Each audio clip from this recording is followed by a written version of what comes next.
বন্ধুরা, আজ আমরা এসেছি ফুলবাড়ি কালী সাধুর আশ্রমে।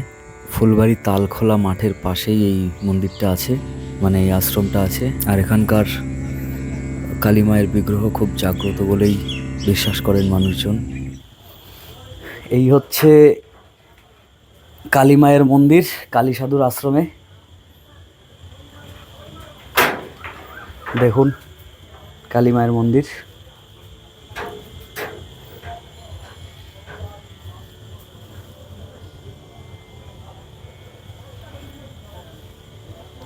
নহাটা এবং তার পার্শ্ববর্তী অঞ্চল দিয়ে যতগুলো ধর্মীয় স্থান রয়েছে, এটা তার মধ্যে একটা। এটা অপেক্ষাকৃত জনপ্রিয় কম, মানে খুব কম মানুষই জানে। এটা হচ্ছে তালখোলা মাঠের পাশে, ফুলবাড়ি তালখোলা মাঠের পাশে এই আশ্রমটা। এখানে থাকে হচ্ছে কালী সাধু, বলেই তো দিলাম কালী সাধুর আশ্রম।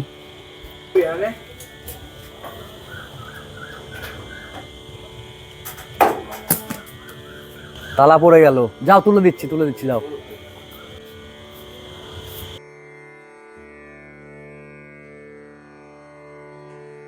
লাল লাইট ব্লু লাইট না যেটা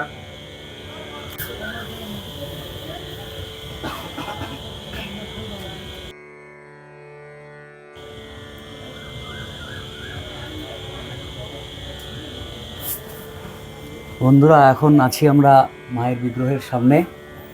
আমরা এবং এই আশ্রমের যিনি সবসময় থাকেন, মায়ের সাধু, বিখ্যাত মানুষ।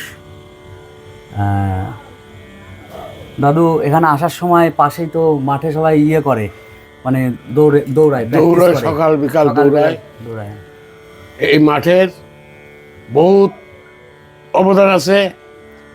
অন্তত এখনো এই অবধি এই 2 বছরের মধ্যে 500 ছেলে মেয়ে চাকরি পেয়েছে। 500 ছেলে মেয়ে চাকরি পেয়েছে।